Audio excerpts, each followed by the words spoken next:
L'homme posa brutalement un pied sur le visage d'une personne. Sa fiancée s'empressa de lui rappeler qu'on pouvait marcher sur quelqu'un mais qu'il ne fallait surtout pas lui écraser le visage, puis elle lui demanda de s'excuser rapidement afin d'éviter de commettre un interdit. Mais l'homme n'en fit qu'à sa tête et s'en alla directement. Qui aurait pu imaginer qu'à partir de ce jour, après être rentré chez lui, l'homme se comporterait comme une personne complètement différente. Alors que leur mariage approchait à grands pas, il passait ses journées complètement fasciné par un tableau. Plus étrange encore, des bruits de rapprochement entre un homme et une femme résonnaient régulièrement dans la maison. En entendant ces sons, la fiancée pensa immédiatement qu'il la trompait. Elle se précipita alors dans la pièce pour les surprendre sur le fait. Mais il n'y avait absolument personne d'autre dans la chambre. L'homme lui reprocha même d'être entré sans frapper. Furieuse, la femme était persuadée qu'il avait caché une autre femme quelque part et exigea de savoir où il l'avait dissimulée. Mais son fiancé nia catégoriquement avoir caché qui que ce soit. La femme se mit alors à fouiller partout dans la pièce. Elle ouvrit les placards et chercha dans chaque recoin mais ne trouva absolument rien. Finalement, son regard se posa sur le tableau accroché au mur. La réaction de son fiancé face au tableau lui donna immédiatement des frissons. Poussée par une curiosité irrépressible, elle tendit de nouveau la main pour toucher le portrait. Mais son fiancé lui asséna plusieurs violentes gifles. La femme n'en revenait pas. L'homme qui l'avait toujours choyée avec tendresse venait de la frapper violemment simplement parce qu'elle avait voulu toucher ce portrait. Le cœur rempli de tristesse et de rancœur, la femme retourna dans sa chambre. Elle fit immédiatement ses bagages avec l'intention de quitter cette maison qui lui avait fait tant de mal.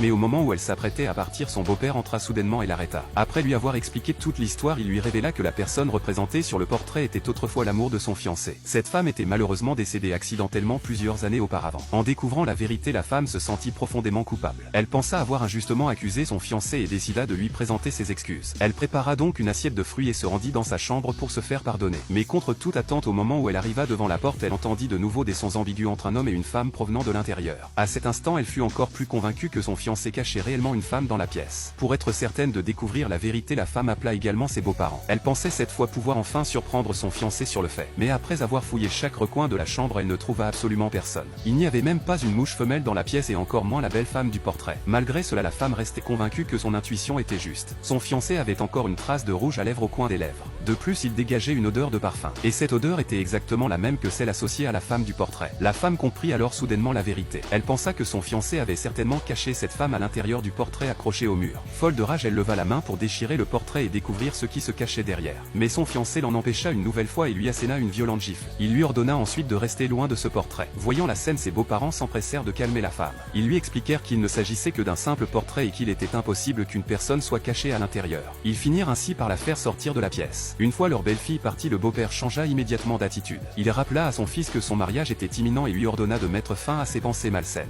Il lui fit également comprendre que même s'il avait des besoins personnels, il devait les maîtriser et se concentrer sur son mariage. De retour dans sa chambre, la femme ne cessait de réfléchir à cette étrange histoire. Plus elle y pensait, plus elle trouvait la situation suspecte. Elle se jura alors de découvrir coûte que coûte le secret caché derrière ce portrait. Au milieu de la nuit, après s'être assurée que tout le monde dormait, elle se faufila discrètement dans la chambre de son fiancé. Elle prit un petit couteau et le dirigea directement vers le portrait accroché au mur. Mais au moment où elle entailla le tableau, du sang étrange commença lentement à s'en écouler. Le bruit réveilla immédiatement l'homme qui dormait profondément. Il se précipita vers elle comme un fou et lui asséna une nouvelle gifle. Heureusement, au moment critique, ses beaux-parents arrivèrent à temps. La femme leur montra alors qu'il y avait une porte cachée derrière le portrait. Elle était désormais certaine que son fiancé y avait dissimulé cette femme depuis tout ce temps. Face à ces preuves irréfutables, l'homme tenta encore de trouver une excuse. Mais cette fois, la femme ne lui laissa aucune chance. Elle poussa violemment le portrait jusqu'à le faire tomber entièrement du mur. Et au moment où le tableau se détacha, une porte secrète apparut soudainement derrière lui. Il y avait vraiment quelqu'un derrière le mur.